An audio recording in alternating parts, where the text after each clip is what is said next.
Olá, meu nome é Abimael, doutor em Educação, mestre em Ciências Sociais, e hoje nós vamos falar de um tema instigante, o qual eu intitulei Pare de Correr Atrás de Vento.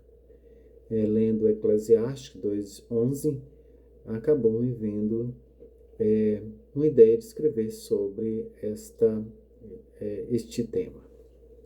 Inicialmente, nós vamos apresentar um poema um pouco falando sobre algumas questões pertinentes. E aí falando um pouco desse sofrimento silencioso que as pessoas passam e que às vezes nem se dão conta do que está acontecendo. Olha o que diz esse autor desconhecido. Ele diz assim: quando a dor habita a alma e o sofrimento é profundo, rodeado por uma multidão, sente-se sozinho, abandonado no mundo. Pode estar andando na lua, mas seus olhos, em desilusão, contemplando um vazio que não traz cura, veem-se apenas a escuridão. Nesse vasto universo, nada parece ter alívio, nem um gesto, nem um sorriso, apenas o eco de seu lamento, muitas vezes sem motivo. Note que aqui o sofrimento causa o abandono de si mesmo. E quando você se abandona, as pessoas também se afastam. Porque você está abandonando elas. Às vezes, você mesmo recusa convites e vai deixando para depois, e nunca chega esse depois. O sofrimento decorre realmente de frustrações dos desejos. Não só esses, mas escolhemos falar desses, que não se realizam ou que se realizam de maneira diferente do idealizado. Neste poema, nada parece trazer alívio na visão do autor, porque a pessoa está concentrada na dor e na busca da cura dessa dor. Na verdade, é um sintoma. E nada é feito para curar o problema principal, que é o sofrimento.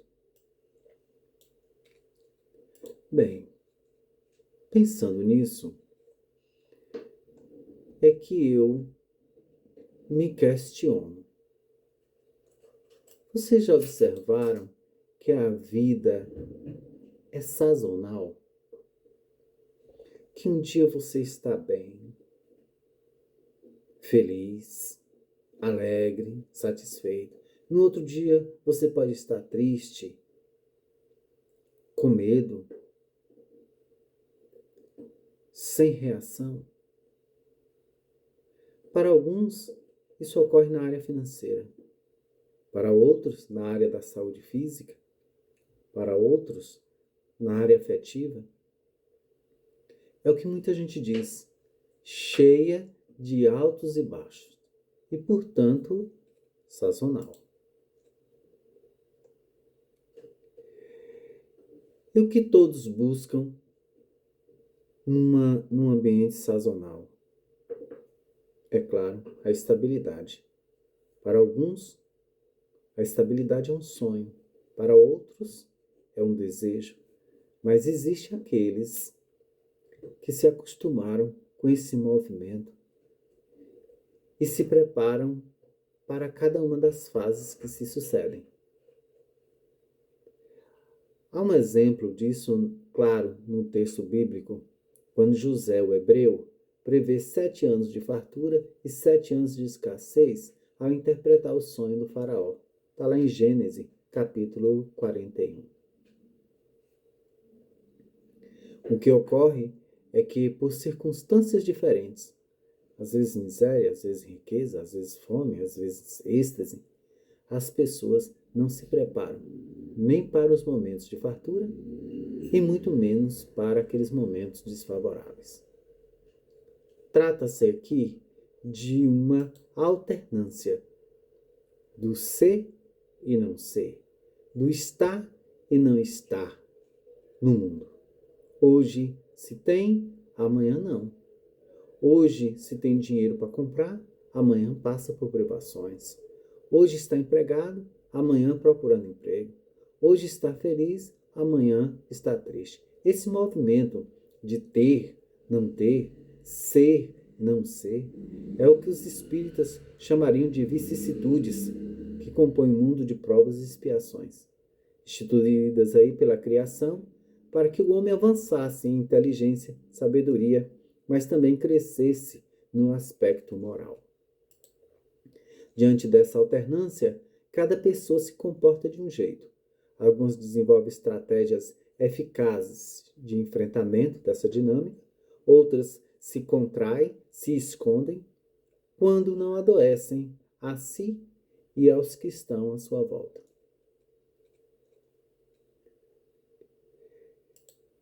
Algumas pessoas desenvolvem, diante deste cenário, alguns comportamentos. Um deles é o comportamento da negatividade.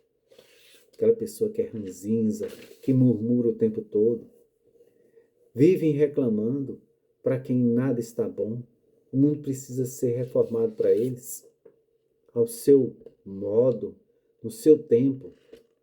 São aquelas pessoas que dão ênfase aos defeitos e não suportam ver as outras felizes ou alguém feliz. A negatividade pode ser percebida naquela pessoa que consome a sua energia. De vez em quando você percebe, sai de um lugar exausto. Aquela pessoa que tirou você da direção certa. São aquelas pessoas que só falam em doença, em violência, tão cultivada nos jornais e nos telejornais. São pessoas que, para elas, todo mundo é culpado de alguma coisa, até que se prove o contrário. Essas pessoas trabalham contra si mesmas, como dizia o professor Marins. Todos nós precisamos fugir da negatividade. O outro elemento é o medo. É lógico que o medo ajuda as pessoas a se protegerem, em alguns casos, e é até mesmo necessário para identificar alguns riscos. Mas é preciso acionar o botão do medo no momento certo. E como tudo precisa ser utilizado de forma equilibrada, sem exageros. Tudo que excede é prejudicial, para mais ou para menos.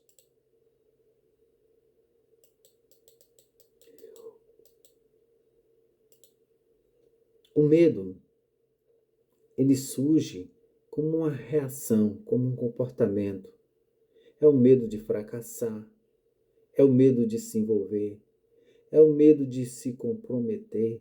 Existem pessoas que não se comprometem, que tentam sair a todo instante pela tangente.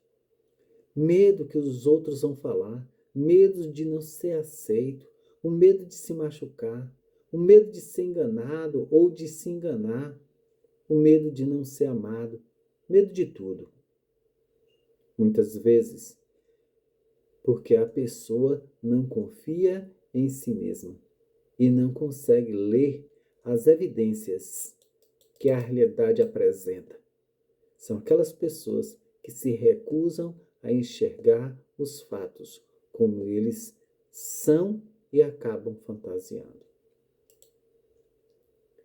Esse medo alimenta a ansiedade humana, paralisa a pessoa, baixa a autoestima, desconecta a pessoa da realidade concreta, às vezes levando a pessoa a viver uma fantasia ou viver de fantasia, viver em constante delírio de autossuficiência, deixando as pessoas sem presença de espírito. Aquela pessoa que não reage, deixando a pessoa sem alegria, onde o medo passa a ser gerente das ações.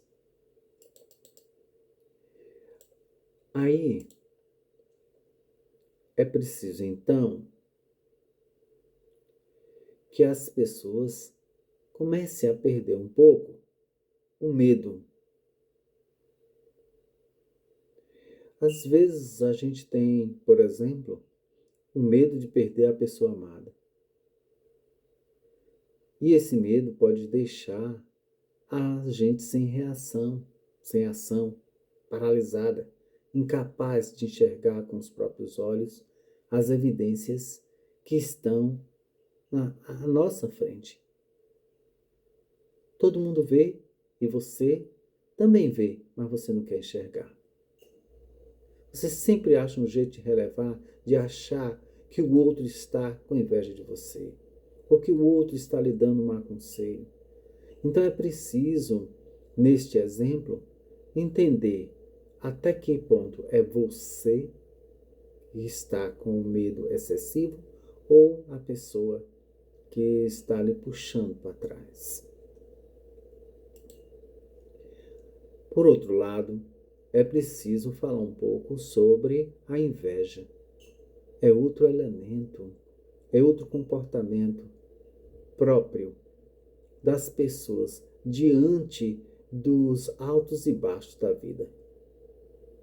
A inveja, aquele sentimento de querer ter o que o outro tem, de querer ser o que o outro é, de forma exacerbada, e de esquecer de trilhar o próprio caminho e construir sua própria história. Isso é inveja. É natural que algumas pessoas se espelhem em outras, que algumas pessoas sirvam de espelho para outras, mas quando se exagera, aí surge a inveja. Então, nessas vicissitudes da vida, é natural que alguém consiga algo que você desejou, mas não conseguiu. E nem por isso você pode ou deve sofrer. Pelo contrário, deveria ficar alegre, ficar contente pelo outro. Mas as pessoas invejosas não funcionam assim. Esse é outro comportamento de pessoas frustradas, porque não tiveram seus desejos alcançados e quando vê alguém alcançar, elas sofrem ainda mais e torcem contra a felicidade do outro. Mas é preciso manter a mente livre. E o remédio recomendado para isso foi dado por Krishna, que é a equanimidade. Ele falou de outros remédios, mas o que me chamou a atenção foi a equanimidade, a igualdade de ânimos. É usada para neutralizar o excesso de emotividade e de apego, e de se evitar que as pessoas projetem nas outras, ou projetem nas coisas, as suas carências, as suas inseguranças, a sua inveja, o seu medo e a sua negatividade. Quantas vezes as pessoas que estão ao nosso redor acabam sofrendo com isso? Acabam se envolvendo com nossas inseguranças, com nossos medos, com nossa negatividade. Então, quando você tiver alguma coisa, não pode se deslumbrar, nem se tornar soberbo. E quando não tiver, você não precisa sofrer pela falta do que não tem, nem entrar em depressão por isso, nem entrar em sofrimento por isso. Aqui, a equanimidade é aquele comportamento desejável de se manter em igualdade de ânimos, seja quando as coisas estiverem no alto ou quando as coisas estiverem no baixo. O excesso ou a falta, ambos os extremos, tanto de um lado bom quanto do lado ruim, estimula o medo, a inveja, a negatividade e outros sintomas daqueles que caminham em direção contrária ao sucesso. Isso porque os excessos cegam a mente humana e prejudicam o discernimento, a clareza e a firmeza no pensar e, principalmente, tirar do pensamento para a ação.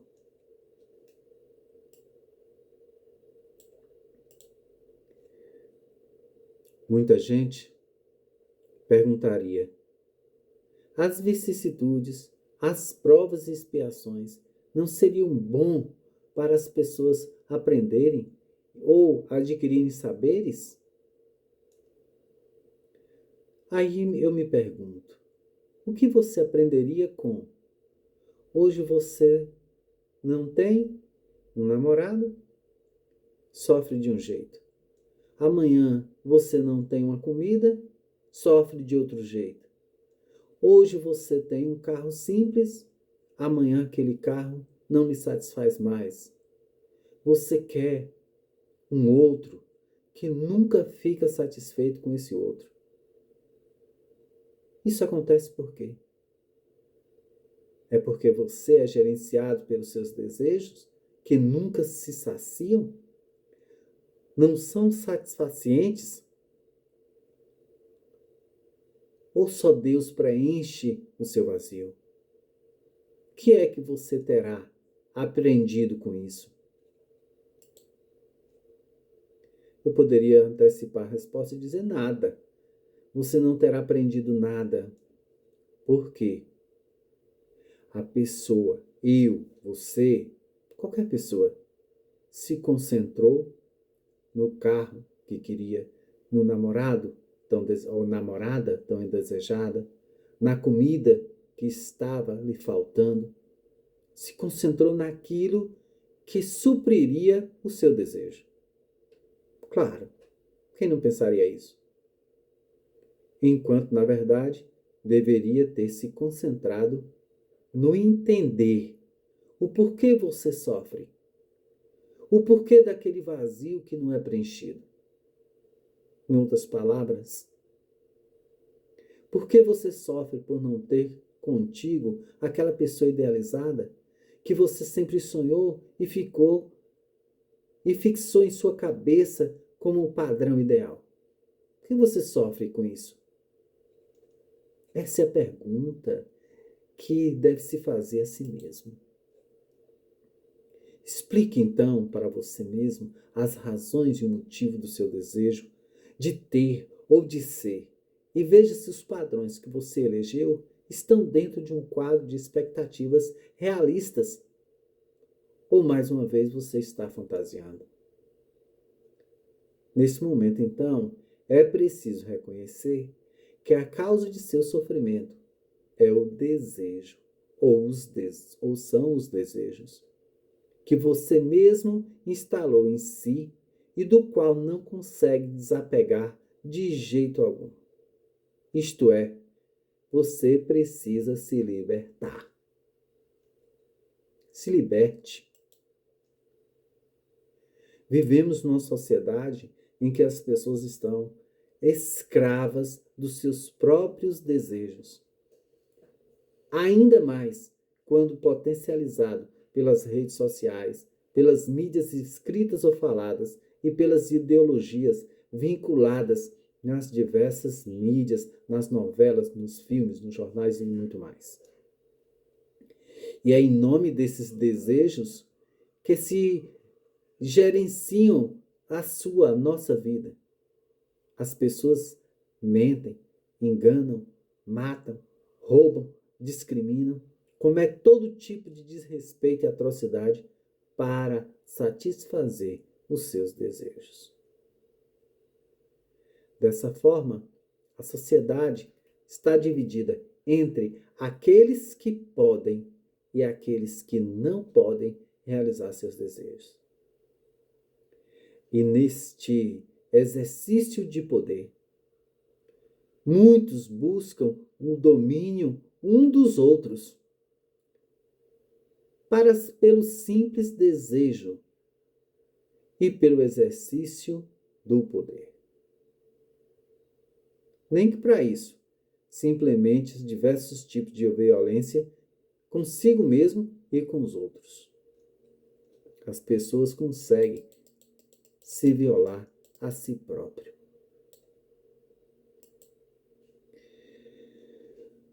Aprender a viver com os próprios desejos que cada um de nós temos, sem se tornar escravos deles, é um exercício diário. É o mesmo que tentar se libertar de um vício, que nesse caso tem alcançado um sem número de pessoas todos os dias.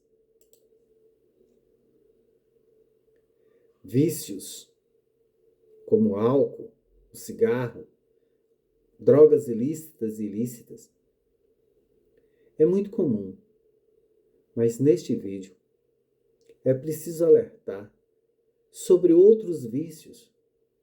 Pessoas que murmuram, são viciadas em murmurar, viciadas em sofrer, em se vitimizar, de culpar o outro por tudo e por qualquer coisa.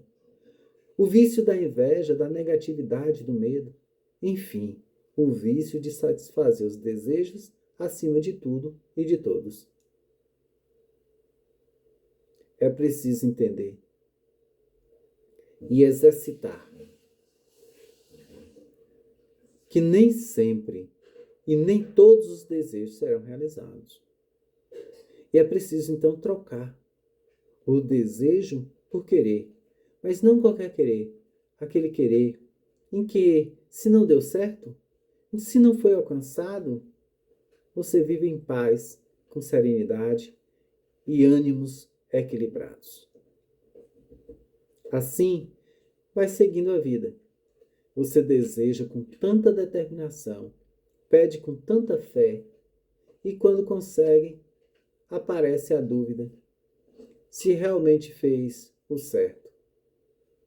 Não tem pleno prazer nas escolhas ou na conquista. É aquela pessoa que vai, faz uma compra e depois se arrepende de ter comprado. É aquela pessoa que toma uma decisão ansiosa, na ansiedade, se precipita e depois se arrepende. Pense antes de fazer. Pense antes de realizar. Antes de agir. E em meio a um turbilhão de pensamentos, você pode desejar voltar atrás, como se fosse possível voltar o ponteiro do relógio e alterar o passado. Tente outra vez, mas escolha certo. Escolher mal ou deixar de escolher dói, machuca. Às vezes pesa nos ombros como uma carga que tem que ser carregada por muitos quilômetros. Lembre-se, é preciso ter cuidado com o que se deseja. Caso se realize, você se torna responsável e deve agir em conformidade com sua escolha e não fugir da sua realidade. Quantas vezes alguém abandona o outro no meio da luta porque escolheu errado? Às vezes a mãe abandona o filho, o pai abandona a mãe, o irmão abandona o outro. Você é responsável pelas pessoas. Após tal realização, o que deve ser feito? Como proceder? E o ego? E o arrependimento? E o vazio que nunca se preenche? É preciso primeiro se curar, se libertar dos ciclos de desejos realizados ou frustrados. E por último, eu quero que vocês se lembrem que toda vez que você age, você vai impactar alguém. A responsabilidade é sua. É você quem escolhe as provas ou as provações que deve passar.